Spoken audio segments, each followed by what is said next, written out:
Creator with certain unalienable rights.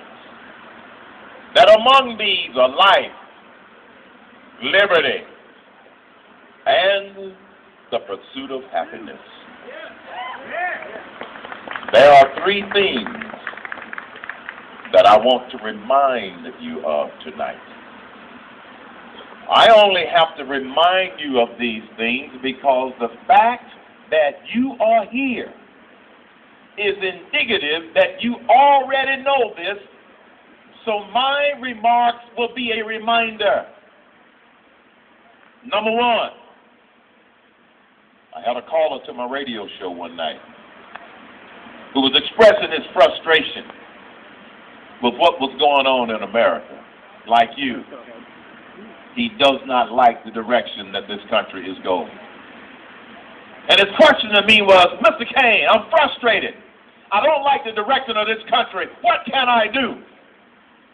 I said, well, young man, first, are you registered to vote? He said, yes. I said, secondly, do you vote consistently? He said, yes. And I said, are you familiar with the Declaration of Independence and the line in there that talks about life, liberty, and the pursuit of happiness? He says, yes, I'm familiar with that. I said, here's what you can do. Go get a copy and keep reading. Don't stop there. Because if you keep reading past those ideals, you will discover that it says, when any form of government becomes destructive of those ideals, it is the right of the people to alter or abolish it. And number one, we've got some altering and abolishing to do. That's what this movement is all about. Altering and abolishing. First thing we got to do is alter the control of the United States Congress because it's been hijacked by liberals. We will alter that on November the 2nd. That's the first thing that we have to do. Now here's the second thing that I want to remind you of.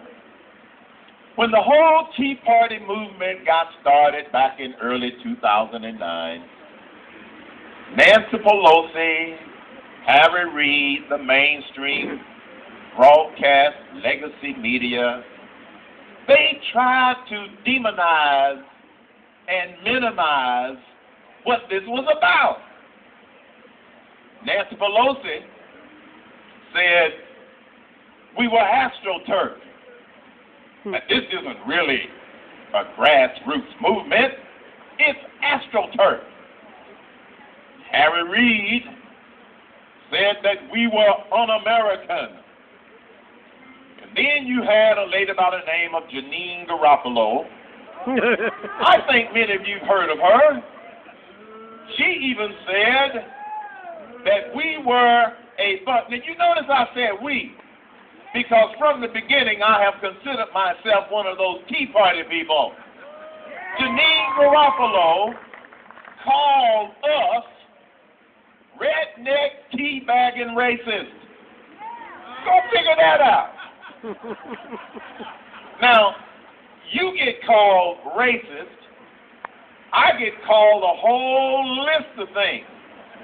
I get called so many names that I have started a list of names that they call me because I happen to be an ABC, an American black conservative and proud of it. I have started a whole list. They call me Uncle Tom. They call me sellout. And some of them call me racist. I don't know how they get that, but they even call me that. But you see, it doesn't bother me when they call me names. Then one night on my radio show, I got a caller who called me a new name that I had to add to the list. He calls up and he says, and this is how he sounded in his very gruff voice, Mr. Cain. I said, yes, sir. Mr. Cain, you are shameless. I said, shameless? I said, why do you call me shameless?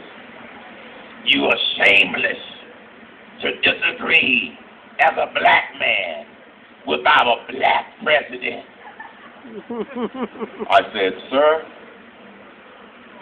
you may have difficulty comprehending what I'm about to say, but I'm going to try anyway. There are two things I want to try and convey to you. Number one, it may shock you, but some people and some black people can think for themselves without being told. We can think for ourselves. I can think for myself.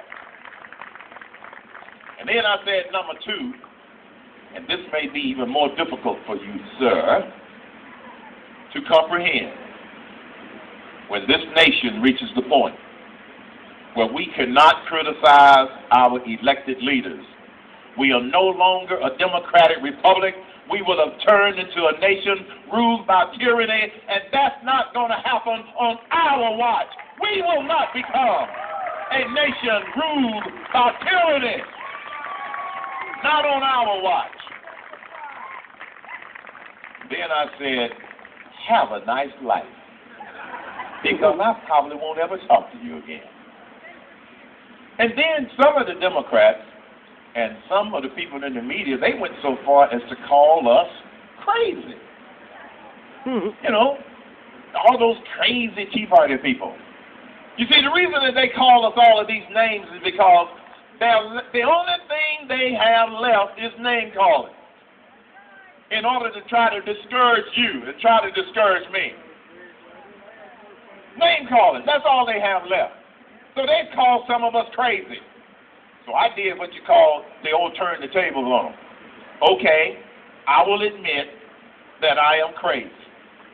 I am crazy about the Declaration of Independence, and I'm crazy about the Constitution, and if that makes me crazy, you can call me crazy.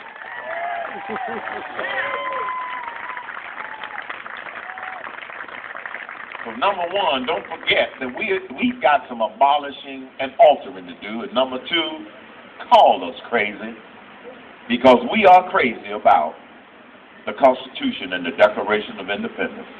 That's what this is all about. I had a reporter ask me once, well, what's all this Tea Party stuff about? Well, what's their agenda? Their agenda is very simple.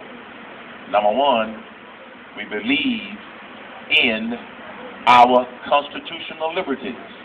Number two, we believe in fiscal responsibility. And number three, we believe in the free market system, which means government get out of the way and let the free market system do what it is supposed to do, which is what it has done in order to build this great economy. Get out of the way, government. That's the message that's going on across this country. And here's the third thing that I want to remind you of. You know, the founding fathers, they did their job. They founded this great country on the very principles that I just mentioned.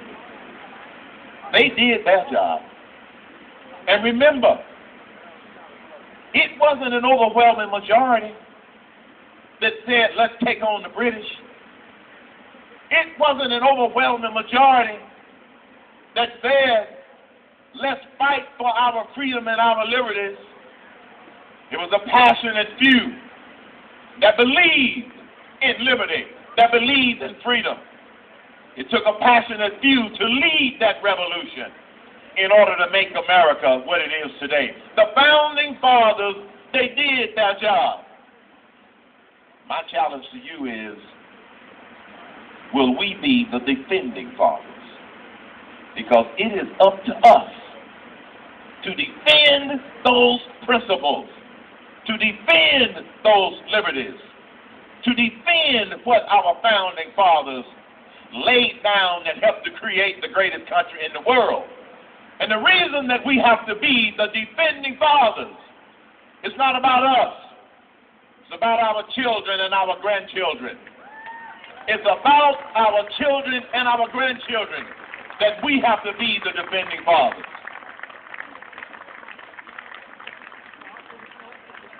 And everybody that's here This is a statement to your concern about